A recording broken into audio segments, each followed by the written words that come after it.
Hello കൂട്ടുകാരെ, ഇന്ന് ഓണം അല്ലായിരുന്നു. ഓണമായിട്ട് ഞാൻ എൻ്റെ വീട്ടിൽ, തറവാട്ട് വീട്ടിൽ വന്നു കേട്ടോ. എല്ലാവരും കൂടി ഇവിടെയായിരുന്നു ഓണാഘോഷമൊക്കെ. ഓണാഘോഷം ഒക്കെ കഴിഞ്ഞ് സദ്യയൊക്കെ കഴിച്ച് ഏകദേശം എല്ലാവരും സറ പറഞ്ഞൊക്കെ ഇരിക്കുകയാണ്. ടി വി കാണും സിനിമ കാണും ഒക്കെയാണ്. അപ്പം ഞാനിങ്ങനെ ഈ തൊടിയിലൂടെ ഒന്ന് ഇറങ്ങി നടക്കാമെന്ന് വെച്ചു. കാരണം നമ്മൾ വല്ലപ്പോഴും അല്ലേ ഇങ്ങോട്ട് വരുന്നുള്ളൂ.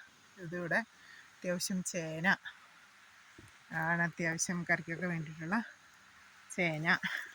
പിന്നെ അങ്ങോട്ടെല്ലാം ഏലമാണ്, ഏലക്കൃഷിയാണ്.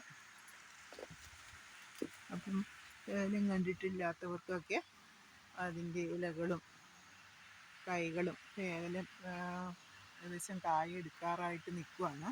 ഇനിയിപ്പോൾ ഓണം കഴിഞ്ഞ് എടുക്കാമെന്നും പറഞ്ഞ് ആണ് വെച്ചിട്ടുള്ളത്. അപ്പോൾ ഇത് കായ് പൂവിട്ട് നിൽക്കുന്നുണ്ട്. ഏലത്തിൻ്റെ പൂവ് ഉണ്ടോ, ആണ് വൈറ്റ് കളർ, നല്ല ഭംഗിയുള്ള പൂവ്.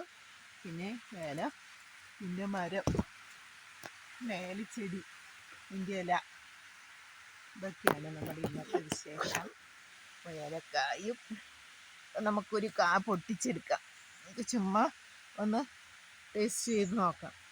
ഏകദേശം മൂപ്പത്തിയൊരു കായ വെറുതെ തിന്നാൻ എനിക്കിഷ്ടമാണ്. അപ്പം ഞാനങ്ങ് എടുത്തതാണ് ഏലക്കായ, ഏലച്ചെടി. അപ്പം നമ്മുടെ തൊടിയാണ്. ഓക്കെ.